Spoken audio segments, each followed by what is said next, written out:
welcome to Take a Step to a Better You. My name is Sharifa Nakalima, and I started this channel with the intention of sharing what I know and I continue to learn, with the hope that maybe you'll find in there something that could resonate with you, and you use it and it takes your life another step forward. That's my intention. Today I want to talk to you about your why again. This is video number 2. I recorded video number 1, and in that video I had mentioned that I have 4 whys, and my first why, the one I talked about, was who is counting on you, and I gave an example of who was counting on me in that video. And this one is my why number 2. And in this why number 2, I'm calling it, who could you impact? Or where could you make a difference? How could you make a difference? So in this one, I want to talk to you about where I'm making a difference. And this story is a religious one. But for you, it doesn't have to be religious. I mean, just think about your own life and what you value and what's important to you, and see how you can relate to it in terms of you making your own difference. As I mentioned in previous videos, I'm an American, but came from Uganda. I was born in Uganda, East Africa, and my first years, under 10 years, I lived in a village. My home was in a village. My mom was a farmer. She grew all kinds of crops and vegetables, fruits, everything was there. Very, very nice. And my dad was a sheikh. A sheikh is a community leader, someone who knows a little bit more about religion so they can teach others, but he was also a businessman. So the kind of setup we had, he had built a school and a masjid or mosque on his land. So the whole community always gathered around. Our home, you just cross the road and go to the masjid or the mosque, and on the left you walk just a short distance to the school. And the intention for him, for this school, was to teach both secular education and religious education. So you go there, everyone would come to learn about Islam and also about math and English and everything. It was good, but it was only for the first few years. Like the children there were all under 10. And after that, they would move to other schools. So this happened for many years. That's where I learned my first reading and writing and Quran and everything. Remember, I mentioned this is going to be a religious kind of message, but please bear with me. Maybe you'll find something that you can connect with. So, but then, so let me talk about my dad a little bit more, because my why connects with him. He loved Islam, and he was very happy about giving and sharing and teaching. I watched it, it was beautiful. And when he would come from the city, he did his business from the city, and then he would come on the weekends. Sometimes we made sure he came on a Friday so that he was there for the prayer, and he would lead the prayer. So it was very good watching it. But there is something he did that I remember and I share all the time. He knew how to ask God for something. And what I remember specifically, he would talk about rain. He would ask for rain. Like, he would come and people are complaining, our crops are dying off, it's so dry. So he would let us saying, tomorrow, be around, we're all going to pray, to ask God for rain. So we'd all sit around in outside, and he would tell us, you read that surah so many times, 11 times, 33 times, and then he would also be reciting his own dua. But guess what? By the time we left that area, like maybe 2 hours of reciting and begging God, rain was falling on us. Rain that had not been seen in months. That's how he was. And I thought that was beautiful. But then, this was Idi Amin era. People who are older than 50 years, they know about Idi Amin and Uganda. And so the war came to remove Idi Amin. And it came from the neighboring country, which was Tanzania. So we all had to run off. And the war took a long time, almost a whole year. By the time they removed Idi Amin, everything was destroyed. My daddy's business was gone. Life was different. And me, I never went back to the village life. A long story short, I don't want to get into so many details. My dad tried to rebuild, but he died a few years later. But the school and the masjid in the village, they still existed. And the home was there. Right now, up to now, it's still there, and people, our relatives are living in there. So when he died, he was buried close to the masjid there in the village. And this, after that, many people tried to manage the school and the masjid and the community the way it used to be. But slowly and slowly things changed though. And now in 2016, I went to Uganda and I went to the village. And what I saw was very sad. The mosque, people were not coming to the mosque anymore, like regularly or anything. There was no one to lead the prayers. The school was almost closing. I said, what happened here? And then I was told that there used to be another school a little bit far off, but now it was bigger. And they explained that that school, okay, they offered in good faith that anyone who could not afford to pay school fees could come to that school. So parents were taking their children to that school. But this was not the same kind of school because there was no religion. So this whole community, not very many people even knew how to lead the prayers. The children didn't know prayers or anything, and maybe just a few. But generally, the community had changed. I felt very, very sad about that.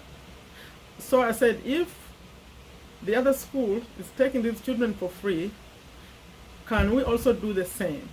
We try to rebuild this school and also get the teachers and provide whatever is needed to please reopen the school. But no one believed it, that's possible. They said, where are you going to get that kind of money? So when I came back to America, I remember telling this story to anyone who could listen. I said, that place changed, please, we need to rebuild it. I remember one friend, the sister, came with that $100 and gave it to me. That's when I knew that maybe it's possible. At least she believed me, and she believed that my story. And she didn't know this place. She just heard what I stated, that that's where I grew up, my first years, and that's where I learned the Quran and everything, but the place, everything shut down. So I was still trying to convince the people in Uganda that we can reopen this school and children come and learn without paying any fees. There was a lot of resistance until I had to contact or to find an elder who used to know my dad, and he had to come in and help. He said if we could find the money, he is going to try to look for teachers who would help that way. And then another leader also, actually a Christian who I knew as a friend, he also offered to say that he will check and see that, because I'm not over there, that whatever I'm trying to do, they'll do it. He actually later donated chairs to this school. So I'm here telling everyone some more about what's going on, and people started giving us some donations. Right now I know many people I didn't even know in the community because they heard my story and they started helping out. Up to now, some are regulars. So the purpose of this, me telling you all this, is that some things are possible, some dreams can come true. Right now, the community is back. We opened a school again, and we are using contributions only, donations, and all the parents pay is lunch, money for lunch and breakfast, but we pay for uniforms, we pay for books, we pay the teachers, we renovated first and put everything together. So every year the plan is to add one more class as the children move forward until we finish the whole of elementary school, which is 7 years, including the kindergarten and baby class at the bottom. So we would need a total of nine classrooms. 9 or sometimes 10, depending if they have baby and middle and top, the way they do it over there. But we've been keeping up.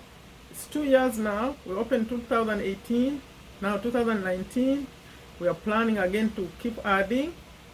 Hopefully, we'll be able to do this. And the lesson from this for me is that when you, like I said, take a step forward, because that's what I did. I kept taking a step forward until we renovated the school and designed the uniforms.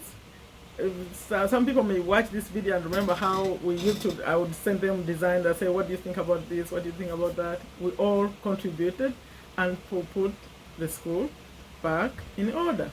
And also, right now there are about 100 students. And these, by the way, are not just Muslims. It's a whole community. All the young children now come to this school. It's a small community, but they are all coming. It's free. They only pay for lunch, like I said. And we pay for the books, we pay for the uniforms, we pay the teachers, 5 teachers now, 1 security guard, 1 cook. And on Friday, what we do, we prepare the lunch at the masjid so the children eat with the whole community, which is also a good thing we introduced.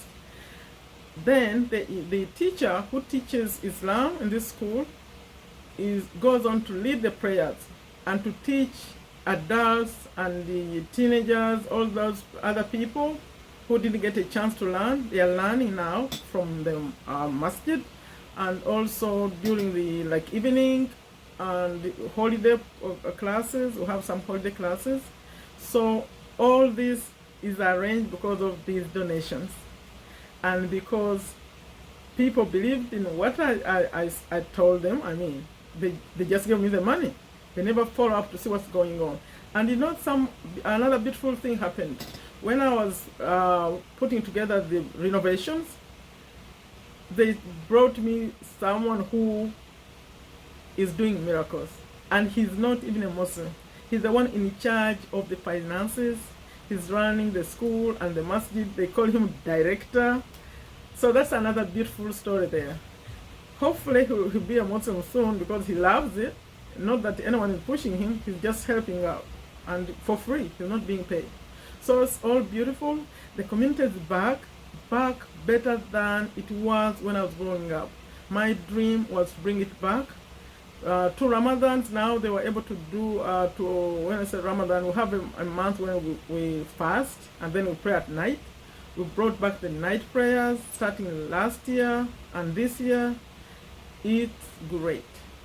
So now, that's my why number 2. It continues. I think this one is going to continue until I die, because the school has to be maintained. Let me ask you, what about you? Who could you impact? It could be just one person, it could be a community, it could be a church, it could be someone at work. Who could you influence? Who could you impact? When I was young, somewhere in the school, the children were singing a song. And this song was about a snail. You know, the snail? The snail, as it moves, S-N-A-I-L, right? As it moves slowly, but as it moves, it leaves a trail. As it moves forward, slowly it leaves a trail, so you know that it passed there. So for me, my intention is to leave a trail that, okay, Sharifa lived, and she left something that shows that she tried. So what about you? What's gonna be your trail? It's both just to help out your community or to help wherever you can, but also to be remembered. It's to be nice to be remembered.